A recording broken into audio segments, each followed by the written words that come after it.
Hey hotties, before the episode starts, we did want to give a trigger warning. There are mentions of domestic violence and abuse about halfway through the episode. If you fast forward, it's Bravo News in that first half. If you want to just skip the Bravo News part, you'll be A-okay. Sending love. Happy holidays.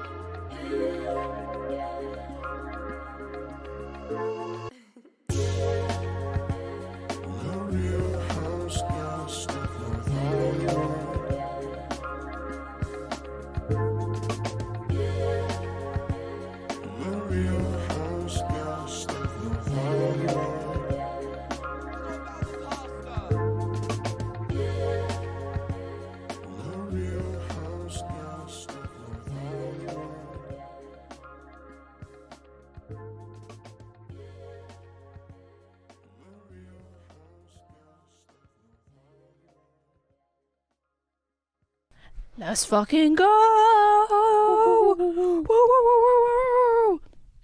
Hey hotties! What's another name I could call our Housecast listeners? Hotties? Thotties? Thotties. Thotty hotties. Hey thotty hotties! I'm here with the thottiest hottie of them all. Hey. I'm here with the real roommate of North Hollywood. It's Truly. me. And we're going to talk Real Housewives of Salt Lake City and Southern Charm. And so I just, normally I like you guys to think the podcast is recorded the day it comes out. And there's not days of like, oh my God, how do we edit? And guys, Brittany's been editing. It's a family affair. But today is Friday, December 13th, right? I think it's the 13th. Just because I feel like the date matters for when we talk about some Bravo news, you know, but we'll get there when we get there, so let's start with Salt Lake City. Episode is called Rooms for Improvement. So we open up with Meredith and her family making sense for bath bombs and her recounting the bar mitzvah. My favorite part of, though, how Meredith retells the story and she goes, well, she was slut shaming. Yeah, emphasis on the slut. Slut shaming. Not at a bar mitzvah. I know. And then we kind of see Angie's point of view. She's like talking with her husband. She's crying. She says she hasn't stopped crying since she got kicked out. It was such a big thing to get kicked out. So much. Yeah, that exactly, but no facial expression whatsoever. Well, yeah. I haven't stopped crying. I was like, have you? Have you cried? I love it. I would love to see someone just like completely like actually bawling, but like see that in real life, the Botox frozen face. And then we see Meredith talking more with her family and she goes, really? My disabilities? You're going to make fun of my disabilities? It's just like, I mean, I know hearing loss is a disability, but the way guys, if you hear meowing, Ducky is very jealous right now because Brittany is her person and her person is not next to her. I'm not in my designated space. Yeah. And so I think she's going to probably spend the whole episode like trying to get closer to you. Just adds to the experience. Yeah. Take a drink every time you see Ducky inching closer. Or hear her meow. Yeah. Puff, if you hear her meow, going for Brittany a drink, see how fun you feel at the end of the episode. Gonna get crossfaded as fuck. Oh, here we go. Come here, baby. Drink, drink, drink. Oh, no, not to the sound machine. Here, you can put her over here. Oh. Lay down.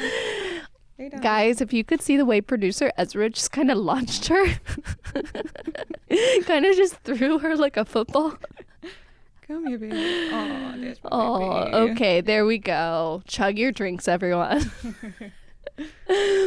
But then Meredith is like, my disabilities, in the most hilarious way. Yeah, like, I don't know. It's kind of the same vibe as JT saying he's disabled. Like they're hurt or they're, but it's not like, I don't know. And her kids being like, it's not a disability, it's a superpower. I was like, hell yeah. Gentle parenting. Gentle parenting your mother. And then we see Mary coming to Angie's house. Now, Mary's Lucille Ball. Like, she's a comedy queen. Her entrance. Also, the editing, I feel like the editors are having so much fun this season. They really are, because they're given a lot to work with. But yeah, her entering Angie's home was beyond hilarious. And then even funnier was them both not knowing how to open champagne properly. Yeah. To be fair, the faces they were making are how I feel when I'm trying to open champagne. I hate it. I can't do it. It's like, I was thinking it's an adult version of Pop Goes the Weasel. That toy that sucks. Yeah. No, I'm always scared the cork, because the one time I have opened champagne myself, the cork hit my forehead and I started to bleed. Oh my God. And I had like a mark on my hand. Okay. Well, yeah, don't aim the bottle at your face.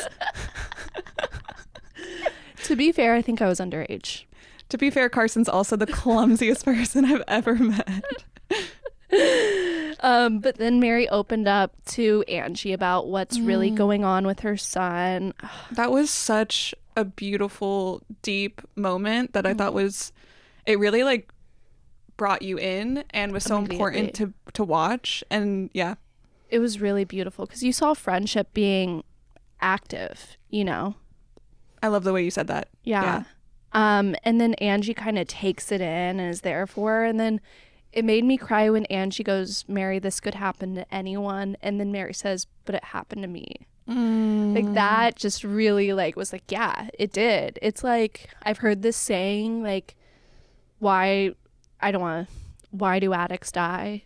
Because it's a day that ends with why. Like, there's no rhyme or reason, but when it's happening to you, you do want to figure out why me.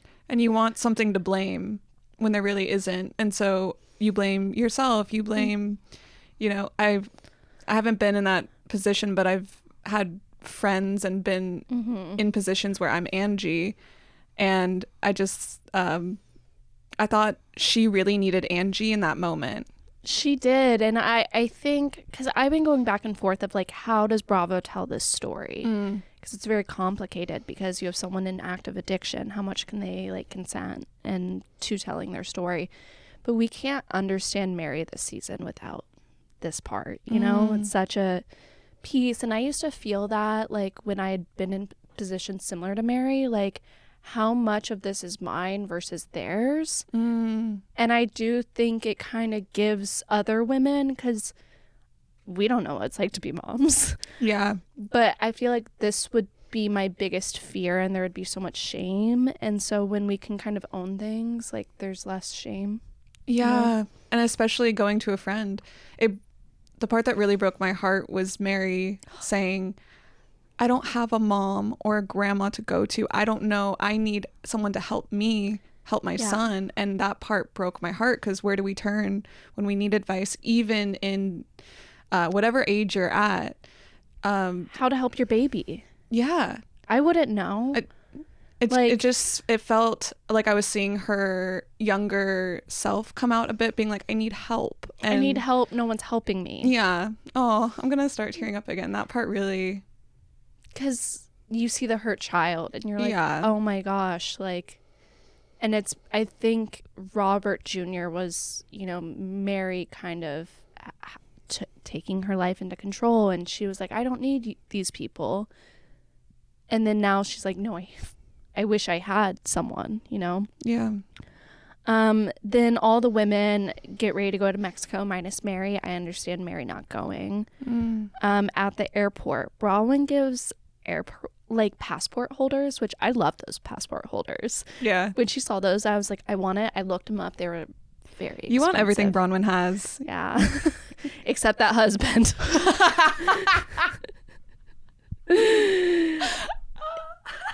And then, so she gives this gift, and Lisa's so mad she gave a gift. She's so mad. Yeah, very territorial. And then it's a good episode because Bronwyn then talks about her dog bite, and it's awful. It's horrific. Her body, like they call it a dog bite. I'm like, no, she got beat She up. got mauled. Yeah. It Go- was bad. Bad. Yeah. But it was like 2 seconds of the show. I know. Any other like housewife show, that would be like 20 minutes. They said that she got bit, and I was like, oh, these photos are not going to be that crazy. And I was like, oh my, how are you Alive. going to Mexico? But I mean, hey. Might as well. Hey, if you're going to lay around by the pool. I don't really think they lay around in Mexico though. So then they get to Mexico, and Lisa Barlow, this is going to probably stay in my memory. Lisa going, hello, my chicas, Oh my my chicas. God. Lisa. Hola, ¿cómo estás? Viva Lisa. Lisa. Lisa. It's the classic tourist going to a different country and they know like hello and thank you. Bonjour. Hello. Which I have done before. I mean, but same. it's just like, I don't know. Maybe it's reflected back at me and I'm like, oh no. Oh, yeah. What is it? Anything we don't like in other people, it's just a trait in ourselves. The The older I get, though, the less true that is. So Lisa, they're at the resort. It's absolutely beautiful. Lisa gives room assignments, which is essentially then just the reunion pattern. Yeah, the exact same. And so basically Bronwyn's pissed though about the room assignments. What's your opinion? I feel 50-50 because if she had been like, everyone choose their rooms, there might have been more drama. And I think sometimes someone just needs to make a decision and like be like, hey, this is my trip. I'm leading this. But at the same time, I do feel like there's cliques going on. Maybe it could have been more random. Yeah. But I did love how they did the whole breakdown of who's okay with who and who's not. Like the producing this season, I'm telling you, So I'm good. loving it. It's so good. I needed that. Yeah, you were like, okay. I was like, I was taking that in. You were taking it in because it is a little confusing at this point of the season. I think Bronwyn feels hurt though because she feels a little thrown to the wolves. Like Lisa was her friend. She's in this group of wolves and she thought Lisa would be kind of like her guiding light. And she's not. She's like, girl, figure it out. And I kind of understand both perspectives here too, because I don't want someone constantly texting me and I have to hold their hand through this friendship. But also if you're new to the group and you do have one close friend, you look to that friend. So yeah, I see both sides. And we'll see that they also do. They do. And Meredith decides she's returning Angie's gift because it has sulfate in it. Oh my God. She should know. She knows Meredith has a keratin treatment. She knows. That bitch. Brittany then goes, guys, I have an announcement. The editor's showing every time she says, guys, I have an announcement. And I could not think of Ben Wicked when she's like, I have an announcement. I'm like, that's her energy. Brittany's energy is so Glinda. Yeah. You know, she was in not Hairspray, Miss Saigon, the national Broadway tour. No way. Yeah. As who? Like the two white people in the show. Oh, okay. Yeah. She was in it with Andy Cohen's ex-boyfriend. That's how I know she's not lying. Because at first I didn't believe her. And then, Ducky, guys, take a drink.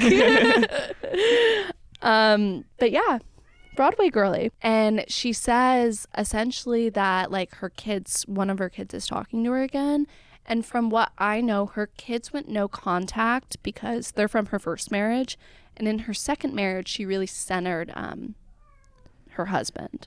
Oh. Yeah, and I think that's kind of tough. like Brittany's issue is that she centers men. She's also Mormon. Still practicing. Yeah. Oh, okay. That's tough for kids. I think that religion centers men. Like teach it from my personal point of view of watching a lot of reality shows set in a Salt lot Lake of City. religion does. I will say, like, let's not say all. Not all. Because I do know religious people that are. Oh, yeah. Yeah, not all religion center men. But a lot do. Yeah. Yeah. And I think it's not even the religion. I think Utah culture. Because that's when I think of Mormonism, I think of Salt Lake City. So then at dinner, Bronwyn brings up her feelings and Lisa just kind of deflects the whole thing. She's like, Lisa, I feel bad because I wanted to be near you because you're my close friend and I felt like you're trying to hurt my feelings. And Lisa goes, Bronwyn, be grateful. You're in Mexico. It's so beautiful. Be grateful. Do a great Lisa. yeah, I think it's getting worse. But also we talked about how she says a lot and says nothing at all. Nothing at all. Remember that I told you that you were going to go there and we're fine. Then you did. I said what I was going to do. But we're in Mexico. It's beautiful. But my feelings are hurt. And she refuses to apologize. And then, so they're all like getting drinks at this point. Bronwyn's being extremely well spoken. She kind of brings up that Brittany's kind of the pawn in this, because what Lisa does is like, Bronwyn, I don't like you so much. I would rather Brittany in there, because they all kind of find Brittany a little annoying. You know, Brittany doesn't get that. She's like, no, Lisa's my friend. She's my friend, Bronwyn. Brittany's such a good housewife, I think. I hope she's a great addition. Great addition. So they're fighting. They walk over to dinner. The hostess is like, table for what? And Lisa Barlow is continuing to fight with Bronwyn. She's like, table for Lisa Barlow. So they're like walking in screaming. And then in the middle of this, Meredith is like, this is a great time to give Angie the gift back. They're arguing. Oh my God. And then the way Angie and Meredith started arguing, it sounded like a Meisner technique. Where are you saying I said? I'm saying the thing you think I said. Did you say that? That's what I was mentioning. I skipped a little ahead. But it was so just like hilarious. Oh, yeah. I also forgot to mention, I did think it was iconic. Meredith gave the shampoo back in a Meredith Marks bag or Brooks Marks bag. Some type of merch. Just the flourishes. Yeah. You gotta love it. Brittany is doing anything to get in these fights because there's essentially two fights happening at the table, and she's trying to find a way to enter on both of them. And the fights are getting louder and louder and louder, and then the waiter comes up. One of my favorite scenes I've ever seen in reality TV, because if you've ever worked in customer service, this has happened to you. Usually, well, I would just walk away. He was like, drinks, and they are screaming at each other. Anyone want an appetizer?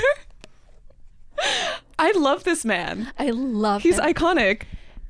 Whoever this waiter is, if you see this, want to be on the pod, someone make a gif out of him immediately. I love him. And then Meredith is like, why did you even come, Angie? Why did you even come? And Angie was upset, and she felt shamed that Meredith kicked her out in front of everyone. And then Bronwyn sticks up for Angie, and she kind of explains that Brittany started it. And Brittany goes, I forgot. Oops. That was also iconic. Her little smirk. Like, Brittany, that's what I mean. She adds a little something to the mix. So funny. And then Heather explains to Brittany what she did, why what she did was wrong. And she uses this funny sign language. It's like Mormon sign language. She was like, you drink wine. Because drinking the wine. And people talk with their hands. It's just funny. She was doing it so much. Like, she was acting it out in a way that was just like so on point. Yeah, it was great. And then Meredith apologized to Angie, and they came together, and that is why I love Salt Lake. Yes. We have drama, we have comedy, we have highs and lows, but they come together. Yes. And I thought that was really, it like calmed my nervous system when that happened, because I was like, sometimes these shows wear on me because the fighting just continues and continues. But when we can have moments of levity or moments of comedy and moments of resolution, that's what I want to see. Because the reunions, really, the intention are to provide resolution. Yeah. It just doesn't always happen. Yeah. But it's more interesting when we see resolution, I think. I think so too. Yeah. It shows that you can have conflict and be communicative and say, you hurt my feelings and you hurt my feelings, and then be like, I'm sorry, let's move forward. Yeah. And I think a lot more people could learn to do that. I mean, I'm still working on it myself. Yeah, I'm good at the first part. The second part. See, I'm not good at the first part, but I'm good at being like, I'm so sorry. I'm so sorry. I'm like, what do I have to be sorry? I'm Lisa. I'm like, what do I have to apologize for? And everyone needs that Brittany in between to be like, Uh-oh, Britt. I think I'm getting some breaking Bravo news. Oh my God, producer Ezra? Oh, okay. what could it be? Beep, beep, beep, beep, beep, beep. We're interrupting your regularly scheduled recap for this Bravo news. Okay. We nonstop yesterday probably got 20 text messages with the James Kennedy article. Oh my gosh. I kind of found it funny. So many people were sending it to me, even though it was so dark. Yeah. So guys, if you don't know, on Tuesday, James Kennedy and Allie attended Kathy Hilton's Christmas party. It's kind of like the Bravo Christmas party. It's all reality stars. They were seen kind of fighting there, not getting along. People said that James was being aggressive. These are nothing official. Allegedly. And then apparently Tuesday night when they were back at their home in Burbank, a neighbor called the cops, and then James was arrested for domestic violence. There were no visible injuries on the other person. We're all assuming it's Allie, but there were no visible injuries. He was let out on bail, and his lawyers have said today that it was one big misunderstanding. Look, I am not even the biggest Bravo fan, and I texted you about this because this is deep. And for a neighbor to get authorities involved, it had to have been a big deal. It had to have been serious. It's more than fighting. We have been in situations with our neighbors where it's like, is this DV? When do you call? It's not no one wants to do that call. No one. It's a big thing to call the police on someone. But on the other hand, we can't, I think, ignore his history of aggressiveness. I think a lot of times we, allegedly, but now with this coming to light, we're looking back at all of his previous seasons and how he's handled his other relationships and questioning things and not just saying, oh, he's aggressive because he was drinking. Oh, he's aggressive. That's just the way he is. He has trauma. And all those things can be true. Yeah. But there is a history. And in the lawsuit with Raquel, the revenge porn case, Rachel's lawyers spell out some pretty nasty physical abuse. They say James kicked their family dog 4 times. Yeah. That was, and these are all in court docs. You can read it. And I think when that came out, we all kind of looked past it because Rachel was the bad guy. She was suing, because this is in the lawsuit against Tom and Ariana. Her lawyers named that to explain the state of mind she was in to have the affair. But there have been, if you guys are interested, friend of the pod, Your Moms Are Watching, go to her Instagram, check out her highlight that says Justice for Kristen Doty. She's friends with Kristen's publicist the night of Sheena's first wedding. Thea knows a lot, and she's put it out there because there are things Kristen can't say if she wants to stay employed by Bravo. Wow. And the problem with this, because Thea had a live, Your Moms Are Watching had a live today, and she was talking about how the people who know the most, none of these people are rich on Vanderpump Rules or the Valley. They're not. They're just not. They're too scared to speak out. That's really tough. And that's, I think, still a huge problem with media and the telling of stories through media, and especially women making them look crazy or whatever. It's still happening. So I think this is very important that we're talking about this and that people are talking about it, even though it's a very serious situation. It's very serious, and it's hard because Allie's sticking by him. She's saying she's good, she's safe. And so what can we do when the victim isn't, like, it's very nuanced. It's so nuanced because my biggest thing is just hoping and protecting her and trusting that she knows herself. What's best in the moment for now, and at what point do people intervene or not. That's very nuanced. Yeah. I just want to send love to anyone who's been through a similar situation. I feel like this is triggering for a lot of people. Yeah, we should definitely... DV warning this episode. Yeah. sending love, sending love, sending love. And on happier news, Kristen is having a baby girl. Oh She announced she's having a girl. Congrats, Kristen. Kristen's on top, dude. I'm so happy to see that. Like, it is the year of Kristen Doty. And I said that last year on the Valley when everyone was icing her out. I'm like, girl, don't worry. You are a fan favorite again. Yeah. And after being iced out on Vanderpump for so many years, like, I'm happy for her. She got engaged too this year. Like, she's having it. It's very exciting. And on sad news, all the Bravo news is like sad, happy, sad, happy. Dramatic, happy, sad. This is not good. Jen Shaw's prison sentence was reduced. Well, maybe it's good because I believe prison should not exist. But also, Jen Shaw did steal a lot of old people's retirement. Yeah. And that's pretty bad. Yeah. So she's getting out in 2027. So that is. That's also nuanced because I also don't believe in the prison system, but she definitely needs some comeuppance. Yeah. For that's just horrendous. Guys, if you like legal law stuff at all, I really recommend me talking on my podcast, just recommending other podcasts, but check out the Bravo docket. That's like my nighttime relax. Just a light read. Just a light read because it's like, it's so well researched. And I've been listening to the Jen Shaw ones. I'm like, I thought I knew a lot about the case because, I watched the ABC documentary. But these girls know a lot. It's like they're lawyers or something. Okay, and happy news. Lindsay had her baby girl. Her name is Gemma Britt. She's so cute. And all the Summer House girls commented. They were like, when are we coming over? We want to meet Gemma. Oh my God, she'll fit right in the middle of the bed in the summer. I love that name. Gemma Britt. That's so cute. That's really cute. I love the name Gemma. It feels very like classic, but also unique. Yeah. Yeah, it feels timeless to me. And I love a timeless name. It can work in any time. Timeless names. Now we are about to talk about your favorite show. Yes. Southern Charm. Southern Charm. And it's called Off the Peep End.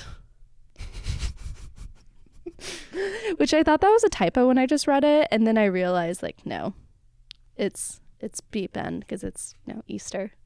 Haha. Oh, I just got that. So we kind of open up with our usual Southern Charm, montage, we do. Just like that. Yeah. And then we see Shep FaceTiming Sienna, his new girlfriend. I hate this. I hate it too. She runs a Southern Charm fan page. Uh, yeah. Okay. But we'll get there. I don't hate that about her. I just hate this situation. Yeah. She's Miss Bahamas. Feels very fetishy and weird the way Shep told us that. It wasn't even that. It was for me, it was, she just looks like no one else in the world and she's so beautiful. That's what I was saying. She's so exotic, but not saying exotic. Exactly. Do you know what I mean? Yeah, no, it was that vibe. And then we see Taylor with her age-appropriate boyfriend. Oh, thank God. Love so this for cute. Taylor. I like him. Wait, really quick before we get off the Shep thing. She's younger than Taylor. Yeah, she's 26. And that disgusts me because I just feel like his self-worth is based on how young women will sleep with him. I don't blame this woman. I don't. Yeah. But it just feels icky. Now we can move on to the It feels icky. other. No, I agree. Shep does say Taylor's boyfriend looks like the villain from Born Identity. And also, so I found Shep going on and on about how independent Sienna was so, it pissed me off so much because Taylor used to be super independent too, until Shep made her quit her job and then broke up with her. And was like, let's go travel. I'll pay for everything. That's so controlling. Because I believe she did something in science before when she first joined the show, something with animals, marine biology. It was something cool. It was something cool. But yeah. When he said that her boyfriend looks like a Born Identity villain, I was laughing so hard because it's true. But also I felt that was such an insecure comment to make because the villains are hot, you guys. And this man is hot. He looks like he would put a silencer on a sniper. Yeah, Shep, you're insecure. Just say it. What does Shep look like? Like an animated character and like an old like an animated bird like in a 1970s Disney movie, you know? Slightly racist, kind of creepy. Yeah. Which is crazy because Shep has always had a soft spot in my heart, but like I don't know, these last few seasons it feels like more of a facade, or that he's not growing. That's what it is. And it's like it's hard to watch. So we're on like season 10 or something. Like they've been doing the show for a long time. Yeah. So you have to see someone grow. Yeah. That's why the audience loves Craig so much, because we've seen the growth and the growth and the growth. Exactly. You know what I can't with though? What? JT's fucking cane. JT, just walk. What? It's not even just the cane. It's the way his whole body like shakes. It's the performance. It's the performance of the thing. And then he goes, I don't identify with being rich, but I'm doing quite well. And it's like, no rich person would actually say that though. Also, it's not an identity to be rich. I don't know. Maybe it can be. Maybe I just will start identifying as rich and then I will be. That really rubbed me the wrong way. I don't know. A lot of things he does just rubs me the wrong way. He's showing off his Airbnb to his mom and his sister. And I love his mom and his sister because then he tells them about how he gave Miss Pat a cane. They're like, yeah, you're wrong for that. That's messed up, dude. They tell it like it is to him. And I think that's important for someone like JT, who's not really the best at picking up social cues. Zero skill. Yeah. And so I just love that he has those people in his corner that do love him, but are like, hey, that was Don't do messed that. up. Yeah, I agree. They tell him to write a letter, which that is probably his only way out of it, is like writing a letter and just balls saying, Miss Pat, I messed up. I was wrong. I'm so sorry. I do think that's actually a great way to go about that. I think that's really important. It's very old school. It is very old school, and I think that would resonate with her. That's putting why. pen to paper. Yeah, because it shows that you thought about it. And It takes time. then we see Molly, and she's talking to her mom. I love her. I love Molly. I love her. She has the cool girl vibe, but the cool girl that I'm not scared of. The cool girl that would be like, hey girl, what's up? You know, and we would be best friends in 2 minutes. Yeah. Maybe I'm putting high expectations on Molly. Look, it's early, but from what I've seen so far, I think she's wonderful and adds very necessary, strong energy, but in a very like girl. Yeah, feminine way. Very femme. Love her. And then so she also plays the tuba. Like, so cool. so like, what the heck? She was also adopted. Like, so dynamic storytelling to begin with. I really, really like her. And then we see Madison at home with her husband and Hudson. And she opens up about her husband was diagnosed with thyroid cancer last year.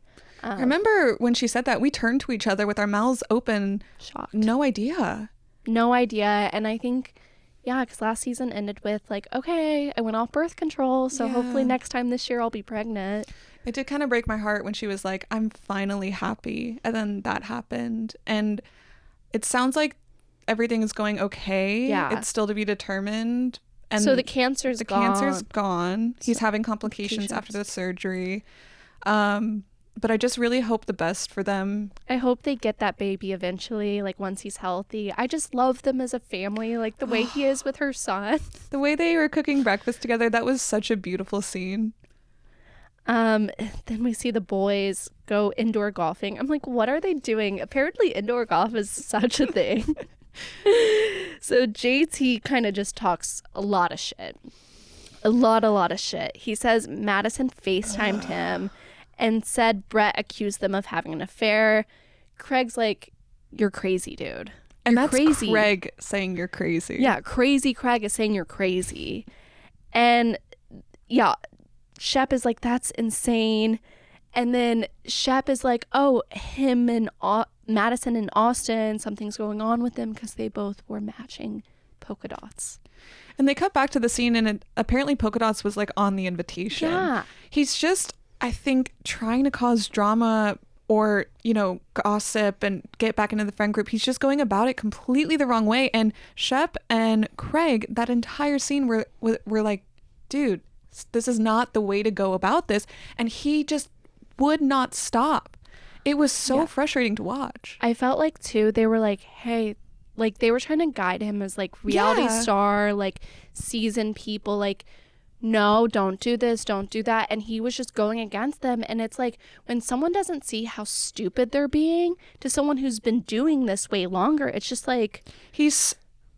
JT is so self-righteous to the point of self-destruction, you know? Yes, that's what it is. It's like he wants to be on reality TV so bad that it's like, okay, well, they're clearly successful at it for some reason. And it just annoyed me because they're trying to have a fun time with you, trying to rekindle this friendship group, and he just in 2 seconds, it's episode 2, dude, I see why he quit the show.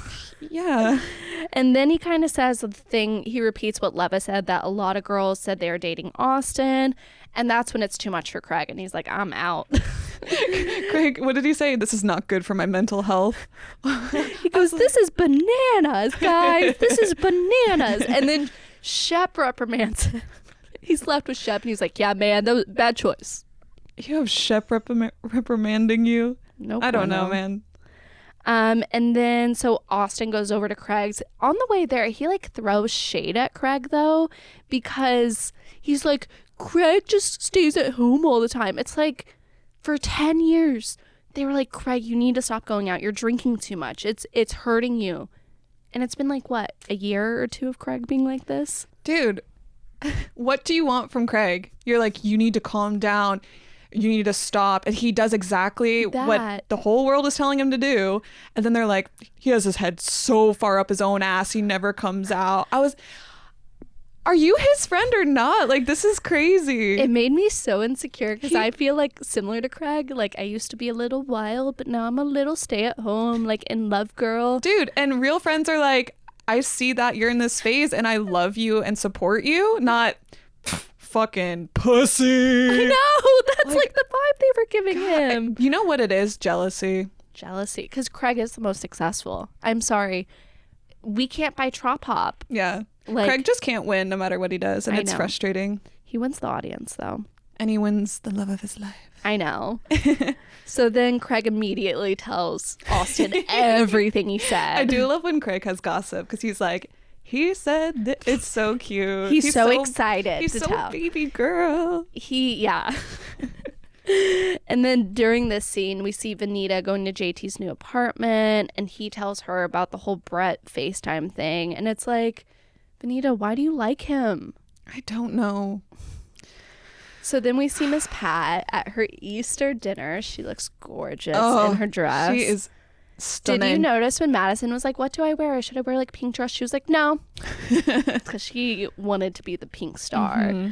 And then Miss Pat, says she doesn't know what's going on with Whitney and Molly. She thinks they're just friends. But I don't know. I feel so like sad for Miss Pat, because I can see she wants her son to find love, and she wants him to have a family so she can have a bigger family too and have grandbabies. And you know, when Molly, love Molly, when she comes over, you can see she gets so excited when she asks for champagne. Yeah, she's like, the smile on her face. She's like, it's gonna so happen. Cute. And then, yeah. Whitney fucks it all up. So, Craig, though, before then, says JT called Miss Pat a bitch. We didn't see this once in the scene. Then on Watch What Happens Live, Craig went in and was like, yeah, I didn't lie. I've never lied on the show. They showed a compilation of almost every time he's lied on the show.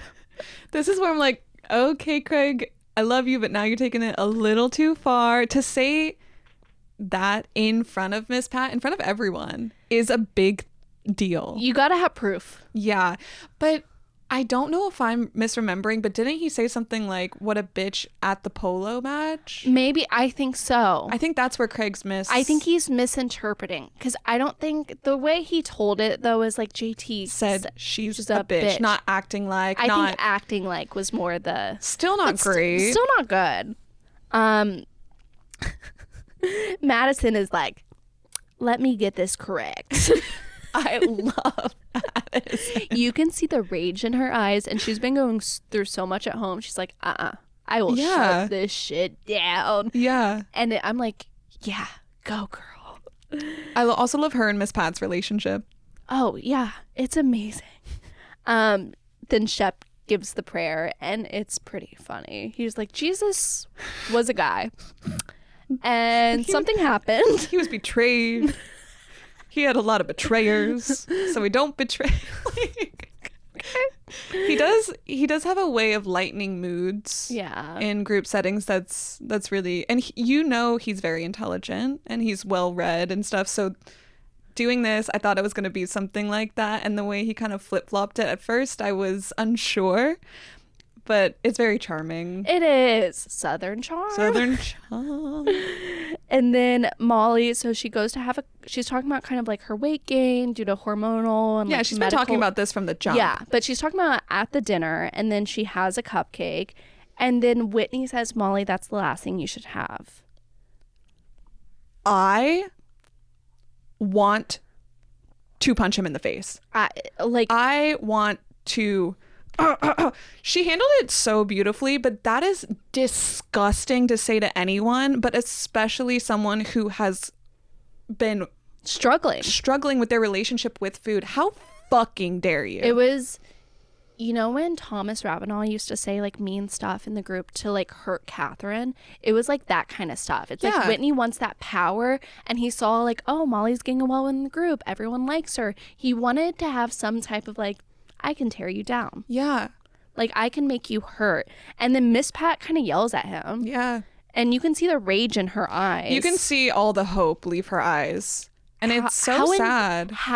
Whitney, how embarrassing for your mother. How embarrassing. Like, you're in your 50s, dude.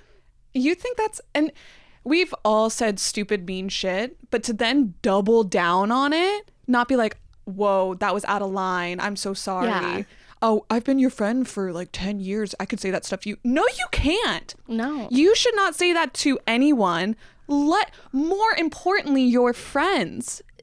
And I don't think they're just friends. I think they're dating, and Whitney's pretending that they're not, as he does. He's such a fucking child. Yeah. I hate him. He's disgusting. I can't believe Miss Pat birthed him. But because she deserved a daughter. See, that's my biggest fear about having children. What if I'm like a really cool person, have a really cool partner, which I do, and then we birth someone like Whitney? No. I think it's sometimes it's like a lot of it's out of your control. Again, you can't. It's just who a person is. I know. And it's crazy. It's rough. I love Southern charm though. I love how terrible these men are, and yeah, I love getting so angry at them. Well, guys, this was a fun episode. Be sure to follow us on all platforms. Thank you so much again for having me back on. So great to be here and let out all my emotions. And we will be taking a little holiday break, but we'll be back for book club. Yeah. We're reading Andy Cohen's Most Talkative, which is his first book. Ooh, Throwback. Enjoy your holidays, everyone. Happy holidays. Happy holidays. Bye, thotties.